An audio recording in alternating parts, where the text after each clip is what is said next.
Mrs. Emily Draper had tea brought to her every day at 1 o'clock in the drawing room of her modest country house. It was one of her little pleasures. She was a bit older now and always felt a little worn out after taking a stroll in the gardens before lunch. Tea was the perfect remedy, and her maid could be relied upon to bring it up to her. After hearing the chime of the clock in the hall, Peter finished ironing the blouse he had in front of him and stood the iron on the board to let it cool. He dusted off his apron, quickly checked his cap and petticoats in the hall mirror, then made his way quietly to the kitchen to boil water for the tea. He was in the house alone with Mrs. Draper that afternoon, and there was no wind or rain to mask the sound of footsteps or creaking floorboards. The sound of someone pressing the keys of his old piano was therefore easily recognizable, even from the kitchen. It had been so long since Peter had heard that sound. He even doubted it at first, but there was no question he was hearing the crisp, clear sound of his prized pianoforte. The piano had been left unused ever since he'd made the unusual decision of becoming Madame Draper's housekeeper. The same woman who generously keenly took ownership of the land, estate, and all of Peter's former assets. He'd never understood finance, or so he liked to tell himself. All the numbers fell through his mind in an illegible jumble. He could be excused, then the rather reckless attempt at shunning his responsibility for his parents' former estate, demonstrating an embarrassing naivety and falling through an uncommon number of legal loopholes. Expertly arranged by Emily's lawyers, Peter shed off his former privileges and took up his position as Margaret, a modest and impeccably neat housekeeper and lady's maid. His first feeling in his new position was relief, an unusual lightness at no longer having the weight of expectation on his shoulders. But reality bit soon enough and wouldn't loosen its grip. Peter's old and now neglected piano was a beautiful object, lacquered mirror black with smooth curved lines and pearly white keys. His father had bought it for him on his 12th birthday after a brief business trip to Germany. He remembered fondly the day it was brought in by two thick-set men in shirt sleeves and hobnail boots. It stood proudly in the center of the drawing room, lit by a wall of enormous windows. That room was the only room in the house he felt he could really breathe in. It caught the sunlight in the afternoon and had been a place of spiritual escape. He may have lived in a modest estate in the English countryside, but as soon as the lid of the piano was open, he was transported to the great centers of European culture, Paris, Budapest, Vienna. The piano itself had been his one truly treasured possession. He dutifully paid it the attention it deserved, showing a remarkable talent for the instrument, pressed on by his mother's encouragement. For these reasons, and many besides, it pained him to see it left abandoned in the months after Mrs. Draper took over the running of the estate. The piano lid was shut at exactly the same time as his own life was shut up within the walls of his former home. He knew Emily had little interest in music. Her interests remained grounded in matters of family and personal finance. She also simply wanted to be pampered, to have a faithful servant attend to her countless whims and fancies. So although the piano still stood proudly in the same spot as the day it arrived all those years ago, it would have been out of the question for Peter to sit down and play it, even if only for a minute. He made do with dusting it thoroughly every week, thinking of what he would not give to play it again. He still knew some passages of Chopin, bits and pieces that he still played through in his head as he went about his labors, but even these were growing fainter in his memory. He had no doubt that the former dexterity of his fingers was long gone. After all, he'd spent the past year sewing frocks and scrubbing floors. The sound that he heard from his piano on this day had no similarity to the Chopin he was used to hearing. No, this was the sound of Emily testing one key after the other in a clunky, unthinking sequence. He heard her shifting the stool, playing with the pedals. She played a rudimentary scale up and down, then impatiently dragged her finger down the keyboard, sounding every key on the way. He felt like a child whose delicate doll was in the hands of an excitable younger sibling. She was still there when he appeared with the tea. She was wearing a close-fitting yellow day dress. As always, he was expected to smile in her presence. This time though, the smile was genuine. He was hearing his piano for the first time in months. "Where would you like the tea, madam?" he asked, bobbing his knees. She looked round at him standing in the door. "Just put it down on the table by my chair, Margaret," she replied before carrying on clumsily fingering the keys. She gave up and closed the lid, leaning on it with her elbow, eyeing her mate as he carefully bent down to settle the tea tray on the table. She knew that the piano used to belong to him, but now saw in his expression how strong that attachment really was. She recognized instantly that his expression was no longer the tired, ready-shaked, harried look he usually wore when milling around her house. This intrigued her. Add to that intrigue a little boredom, and all of a sudden, the idea jumped into her mind to upturn convention a little. "You used to be a dab hand at this, didn't you?" she asked. He was taken aback. Emily rarely acknowledged his past life. He hesitated, making sure he'd heard correctly. "I used to play almost every day, madam." "Tell me," she said coyly, "tell me what you used to play." He stood back from where he left the tray, brushed his apron straight, and crossed his hands. "Well, madam, I always enjoyed Chopin. He was a favorite of my mother's, and she encouraged me to play for her. The nocturnes among other things. Although I was never skilled enough to play as a profession. I started late, you see." "I wish I could play," she said, interrupting. She had crossed her legs and was twirling her foot impatiently. "Perhaps I could teach you." She laughed. "No, thank you, Margaret. You are a far too busy woman. Don't let me disturb you. It would be no problem at all." "I assure you, Margaret," I said, "no. Thank you. I'm sure there are all sorts of things you need to be getting on with." "Yes, madam. Sorry." "Right then," she said before turning her back towards him. After taking leave of his mistress, his day passed like any other. Annabel, Emily's eldest daughter, very soon returned from the village with her children and joined her mother for the tea. The pair whiled away the hours while the children played at their feet. Peter had changed into his afternoon uniform after finishing the morning's laundry and other work in the scullery. He wore the nice pet coat, buttoned up his black dress, and then covered it all with a full-bipped apron of white lace with wide shoulder straps and ruffled hem. This was a garment that he was strictly forbidden from dirtying. Emily was particularly fond of the frilled cap, cuffs, and collar of the serving women of those fine ladies of London high society.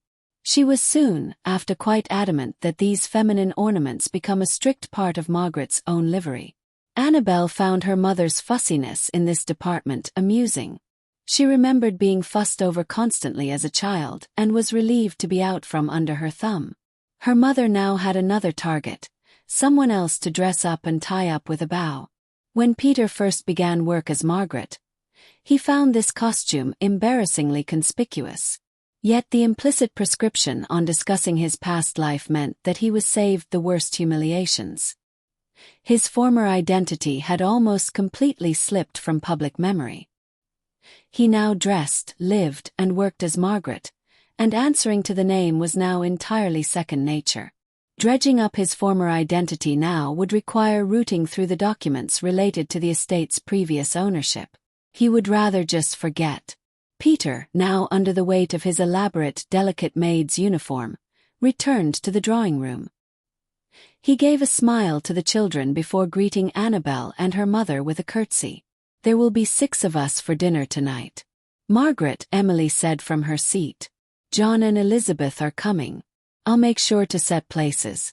"Madam," Emily turned back to her daughter.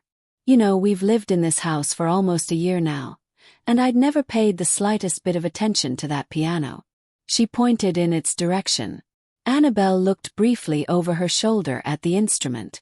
"I've never taken you for a musician, mother," she replied. "Well, you're right, but it's a shame to let it just sit there gathering dust.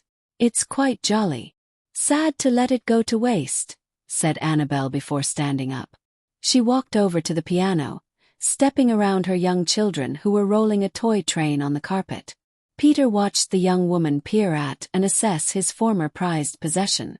She looked at it not with the eyes of someone with genuine interest in its history or sound, but someone who reduced everything to its monetary cost, how much it might be sold for at auction.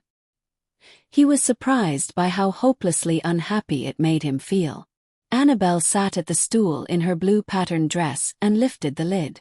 She had such nice fingers, Peter thought. They were wasted on someone who never sought to cultivate any musical talents. The same, he realized, could be said about someone who gave up his musical gifts for a life of service. A life of scrubbing pans, darning clothes, and polishing boots and floors. To his surprise, Annabel played a short but recognizable nursery rhyme. Ring-a-ringo roses. The children immediately dropped what they were doing and made their way to peer curiously up at their mother. She played it again, encouraging the children to sing along with her. Emily remained seated, watching her prized grandchildren.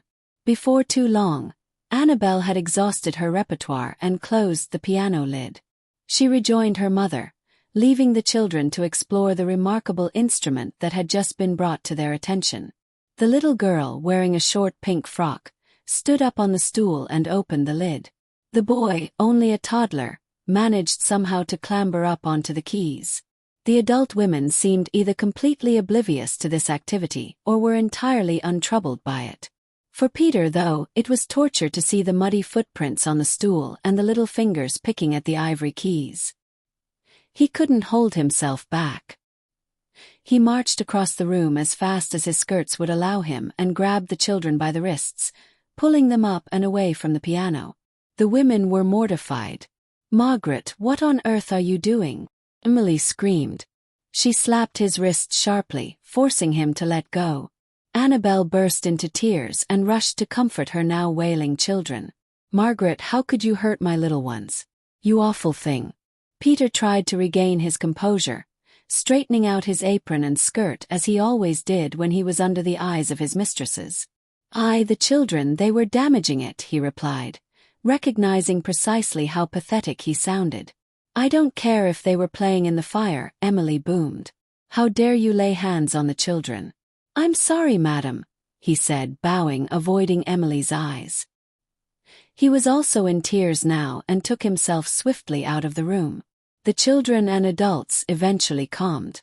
Peter busied himself for a few hours laying out his mistress's dresses and brushing them down for the evening. He smartened up the beds and made sure the children's room was similarly tidy.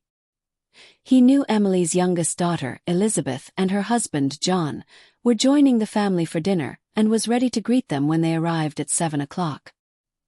He took their hats and coats and led them into the dining room to join the other two ladies. The evening rolled on as Peter expected. The adults talked, and the children peered in from time to time, being warmly greeted by their visiting aunt and uncle.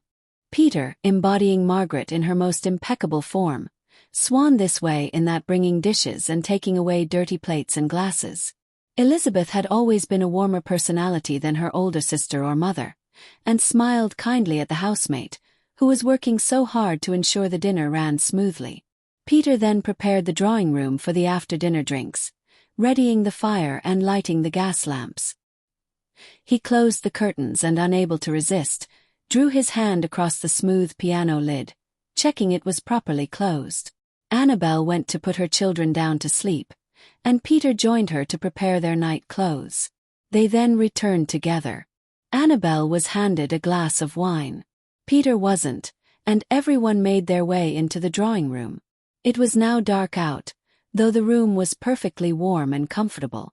Peter stood, as was expected, by the door. The adults gathered on the chairs around the fire.